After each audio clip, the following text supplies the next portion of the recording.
I realized more keenly than ever what Moreau had told me about the stubborn beast flesh. They were reverting, and reverting very rapidly. Some of them, the pioneers, I noticed with some surprise, were all females, began to disregard the injunction of decency, deliberately for the most part. Others even attempted public outrages upon the institution of monogamy. The tradition of the law was clearly losing its force. I cannot pursue this disagreeable subject. My dog-man imperceptibly slipped back to the dog again. Day by day he became dumb, quadrupedal, hairy. I scarcely noticed the transition from the companion on my right hand to the lurching dog at my side. As the carelessness and disorganization increased from day to day, the lane of dwelling places, at no time very sweet, became so loathsome that I left it, and going across the island made myself a hovel of boughs amid the black ruins of Moreau's enclosure. Some memory of pain, I found, still made that place the safest from the beast folk. It would be impossible to detail every step of the lapsing of these monsters, to tell how day by day the human semblance left them, how they gave up bandagings and wrappings, abandoned every last stitch of clothing, how the hair began to spread over the exposed limbs, how their foreheads fell away and their faces projected, how the quasi-human intimacy I had permitted myself with some of them in the first month of my loneliness became a horror to recall. The change was slow and inevitable. For them and for me it came without any definite shock. I still went among them in safety because no jolt of the downward glide had released the increasing charge of explosive animalism that ousted the human day by day. But I began to fear that soon now that shock must come. My St. Bernard brute followed me to the enclosure, and his vigilance enabled me to sleep at times in something like peace. The little pink sloth thing became shy and left me, to crawl back to its natural life once more among the tree branches.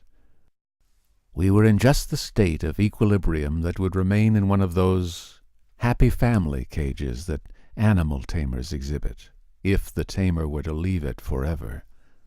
Of course, these creatures did not decline into such beasts as the reader has seen in zoological gardens, into ordinary bears, wolves, tigers, oxen, swine, and apes. There was still something strange about each, and each Moreau had blended this animal with that.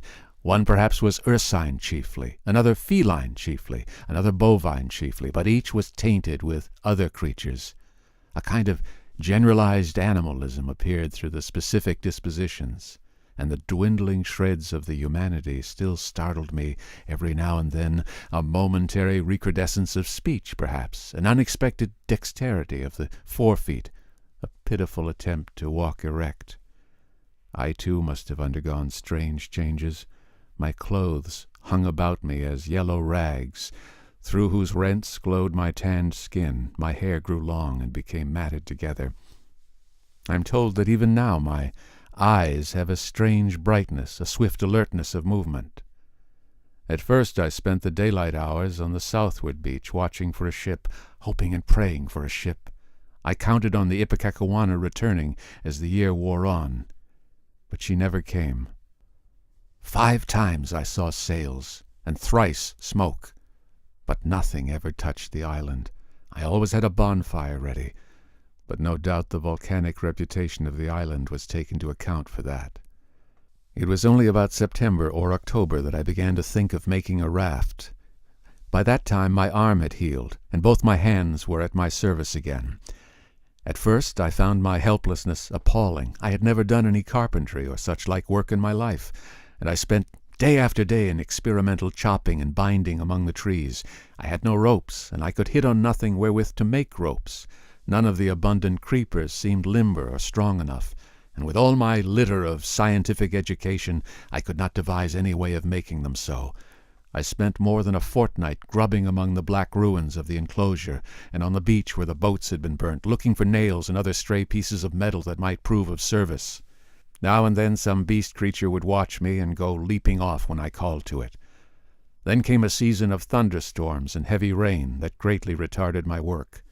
But at last the raft was completed. I was delighted with it, but with a certain lack of practical sense that has always been my bane. I had made it a mile or more from the sea, and before I had dragged it down to the beach, the thing had fallen to pieces. Perhaps it is just as well that I was saved from launching it.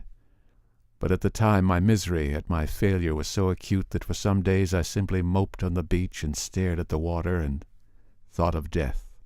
But I did not mean to die, and an incident occurred that warned me unmistakably of the folly of letting the days pass so, for each fresh day was fraught with increasing danger from the beast monsters.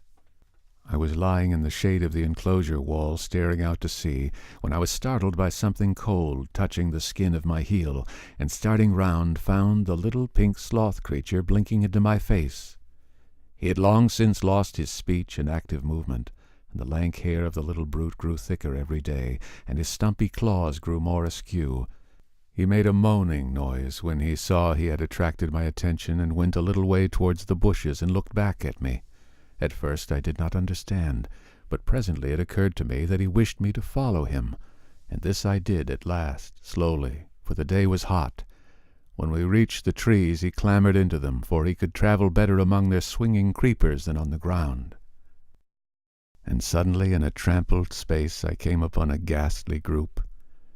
My St. Bernard creature lay on the ground dead, and near his body crouched the hyena swine, gripping the quivering flesh with misshapen claws, gnawing at it and snarling with delight.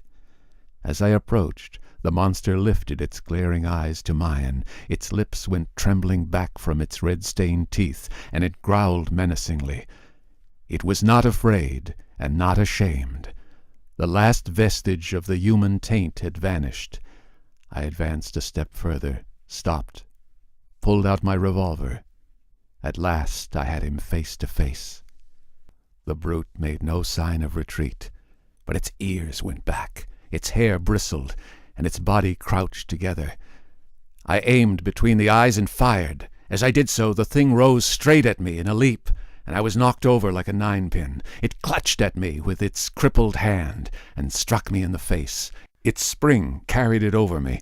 I fell under the hind part of its body, but luckily I had hit it as I meant, and it died even as it leapt. I crawled out from under its unclean weight and stood up, trembling, staring at its quivering body. That danger, at least, was over. But this, I knew, was only the first of the series of relapses that must come. I burnt both the bodies in a pyre of brushwood. Now indeed I saw clearly that unless I left the island my death was only a question of time. The beasts by that time had, with one or two exceptions, left the ravine, and made themselves lairs according to their tastes among the thickets of the island. Few prowled by day, most of them slept, and the island might have seemed deserted to a newcomer. But at night the air was hideous with their calls and howling. I had half a mind to make a massacre of them, to build traps, or fight them with my knife. Had I possessed sufficient cartridges, I should not have hesitated to begin the killing. There could now be scarcely a score left of the dangerous carnivores. The braver of these were already dead. After the death of this poor dog of mine, my last friend, I too adopted to some extent the practice of slumbering in the daytime, in order to be on my guard at night. I rebuilt my den in the walls of the enclosure with such a narrow opening that anything attempting to enter must necessarily make a considerable noise. The creatures had lost the art of fire, too, and recovered their fear of it. I turned once more, almost passionately now, to hammering together stakes and branches to form a raft for my escape. I found 1,000 difficulties. I am an extremely unhandy man. My schooling was over before the days of Sloyd, but most of the requirements of a raft I met at last in some clumsy, circuitous way or other, and this time I took care of the strength. The only insurmountable obstacle was that I had no vessel to contain the water I should need if I floated forth upon these untraveled seas. I would have even tried pottery, but the island contained no clay. I used to go moping about the island, trying with all my might to solve this one last difficulty. Sometimes I would give way to wild outbursts of rage and hack and splinter some unlucky tree in my intolerable vexation. But I could think of nothing. And then came a day, a wonderful day, that I spent in ecstasy. I saw a sail to the southwest, a small sail like that of a little schooner, and forthwith I lit a great pile of brushwood and stood by it in the heat of it and the heat of the midday sun, watching. All day I watched that sail, eating or drinking nothing, so that my head reeled, and the beasts came and glared at me and seemed to wonder and went away. The boat was still distant when night came and swallowed it up, and all night I toiled to keep my blaze bright and high, and the eyes of the beasts shone out of the darkness, marveling. In the dawn it was nearer, and I saw that it was a dirty lug sail of a small boat. My eyes were weary with watching, and I peered and could not believe them. 2 men were in the boat, sitting low down, one by the bows and the other at the rudder. But the boat sailed strangely. The head was not kept to the wind. It yawed and fell away. As the day grew brighter, I began waving the last rag of my jacket to them, but they did not notice me and sat still facing one another. I went to the lowest point of the low headland and gesticulated and shouted. There was no response, and the boat kept on her aimless course, making slowly, very slowly, for the bay. Suddenly a great white bird flew up out of the boat, and neither of the men stirred or noticed it. It circled round, and then came sweeping overhead with its strong wings outspread. Then I stopped shouting, and sat down on the headland, and rested my chin on my hands and stared. Slowly, slowly the boat drove past towards the west. I would have swum out to it, but something, a cold, vague fear, kept me back.